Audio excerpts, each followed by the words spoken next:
Alrighty, what's up guys? Welcome back. I'm Aldo here. I wanted to give you some updates on Bitcoin and Ethereum right now. If you enjoy the video, please leave a like and check out this promo for BITGET down below, only with my link. All you have to do to trade and unlock this $150,000 USDC price pool is trade with volume of at least 30K while holding at least 200 in your derivatives account, so not a very large amount. Also, if you do click my link down below and sign up. If you deposit $100, you get a $20 bonus, so check that out if you are interested. So getting into this, the first thing I want to talk about in the update here is gonna be, this 200 weekly moving average that we've been playing around with for a while here. Now, the main thing, there's two huge things here that we want to pay attention to, and I've talked about it before, I'm going to talk about it again. If we can break above this, close a weekly candle above this at 24.9, 25K right about here, this high volume area, above these spiral lines right here, then it's most likely that this area right here, 15K, was the bottom. If we reject harshly from here, if we can't hold this, we're going to find out probably by March 1st. If we're not above, 25K, then most likely we're heading back down and doing something, of this nature, hitting a bottom that's most likely a lower low, I think, into mid to late 2023, into mid to late this year, maybe into early 2024. Worst case scenario, I think, is going to be around this area, 9,300. It's a huge high volume area. And the other thing we want to keep an eye on here, is the weekly, these getting into the brights right here. These getting into the brights. So yeah, if these can get into the brights, all the bright EMAs right there, very good sign. Like it was all the way back here as well, right here where it happened. Signals the end of the bear markets. So maybe we'll get here now. If we pump up to 30K, we'll probably see those all turn bright. But if we don't, then it's bad news, I think. So moving on to more of the short term, what I think. So the two-day right here, about to print a bearish div, and we're already printing a bearish div on regular candles. Not as strong as Heikin-Ashi, but it is a higher time frame. It is a higher time frame. We haven't seen this in a long time. Last time we saw this was, look at it, our all-time high back in November 2021. We all know what happened there. That was a big drop down. A complete nightmare after this, obviously. Brutal bear market, as we've seen so far. So that's the possibility there to not to come down, another, what is this, another, 77% all over again. I'm curious where that would lead us to obviously I don't think we're going to go that low. There's only not many people who think we're going to go that low with Bitcoin. That's probably like, I know one person had a, what was it, like 77 from there. One person had like a 4K prediction. So yeah, it's 4K areas. Very few people that think we're going that low. That would be crazy. I don't think we're going to go that low, but I think ultimately you can come down quite a bit here and mess with, somewhere between worst case scenario like 9K, best case scenario probably like 14K in mid to late this year. That's what I think. So ultimately, I do think that you're gonna reject from here and most likely come down, and it could be a lot. We're looking at this money flow coming out on this 12-hour right here. This was a big jump up when we crossed into the green here, 50%. Now I don't think we're gonna crush 50%, but this could generally, bring you back to these areas into March and April. I think March and April are going to be pretty red months here. Also, look at, not that one was kind of a good long signal but over here, these money flows generally bring you down a good amount. From there to there was a 20%er. In the short term, meaning, the next month, next 2 weeks to next month, 20% could absolutely be in the cards. This is a nice trajectory down to around 20K. Where's that? March 20th. So 20% correction next month. I think that's absolutely in the cards here.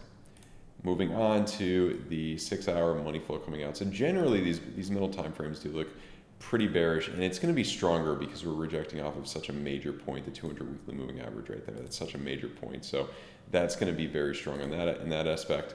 Good place to look to potentially short is the 3-hour crossing into the red.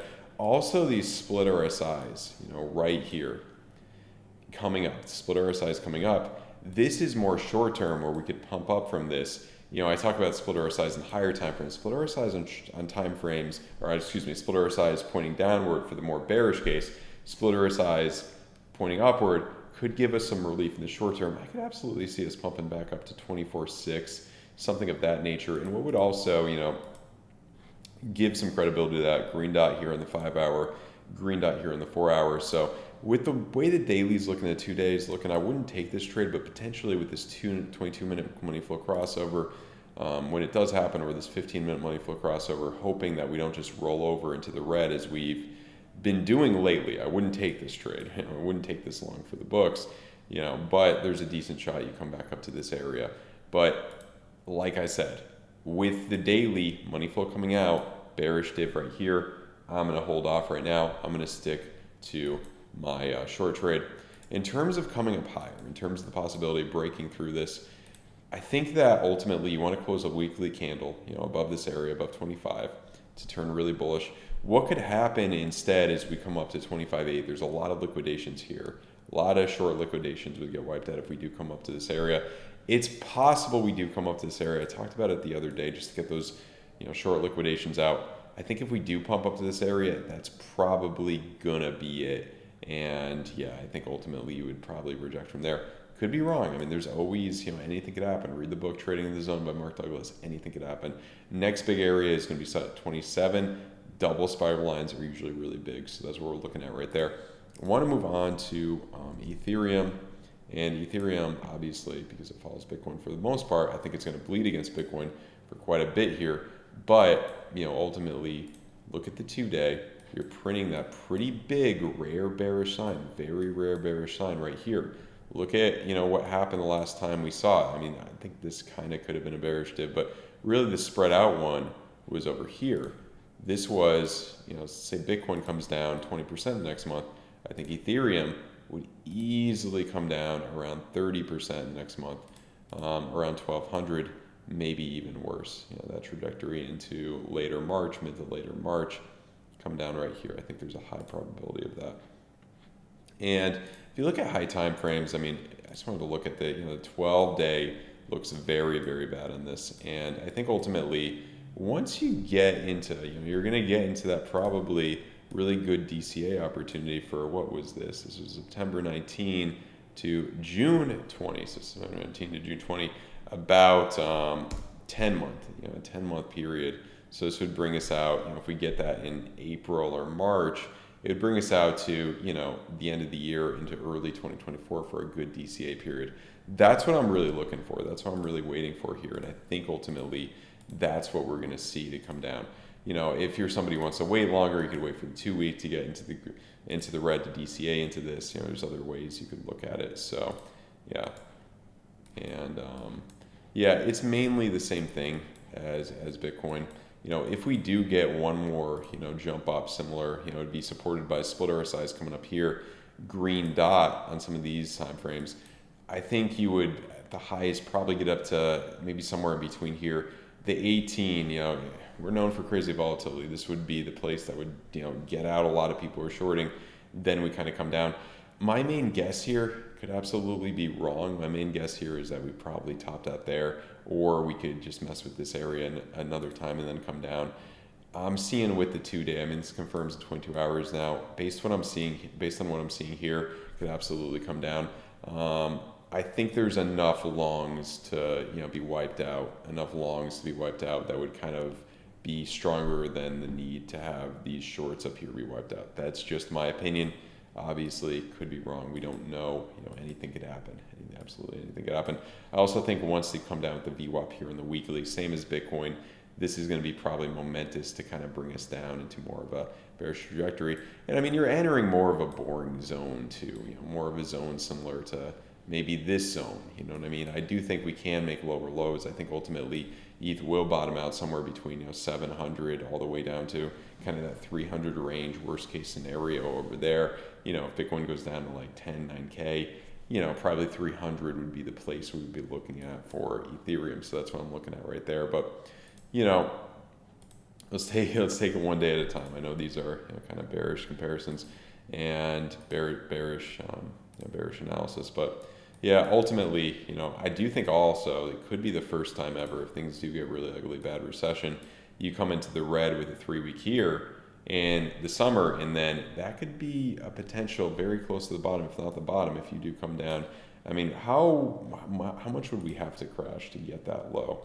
You'd probably have to come down at like 60 to 70% to get into the red here, maybe a little less, yeah, around 500-600. You get there, you're red on the 3-week. That could be, your buy-in place. That could be your huge, rare buying opportunity for Ethereum for some huge gains in the next bull run. So yeah, that's that for Ethereum. Talk about the S&P 500 a little bit. I think ultimately you're very close to being done, with this rally here. I'm going to spend a ton of time on this, but split RSI is curving down. This pattern we're repeating, blue triangle, turn reversal, red dot, and then green dot, red dot, green dot, and then down. Blue triangle, green dot, red dot, and then we're kind of reversing there, coming down. I think on the 4-day, there's also something that's repeating. Yeah, it's that those blue triangles usually give you what you need. They're close to the top. You came up a little bit higher here, but I think ultimately you repeat something like that, come down, a bit farther. Just like Bitcoin, I would not be turning bullish on this until all of these, weekly EMAs turn bright. Hasn't happened yet. RSI is curving back down in the weekly.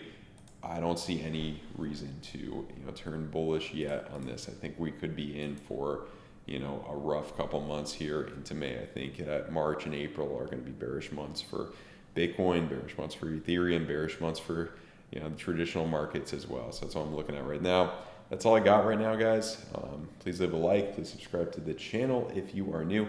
Check out the link down to BITGET again. Like I mentioned in the beginning, really good promo going on right now.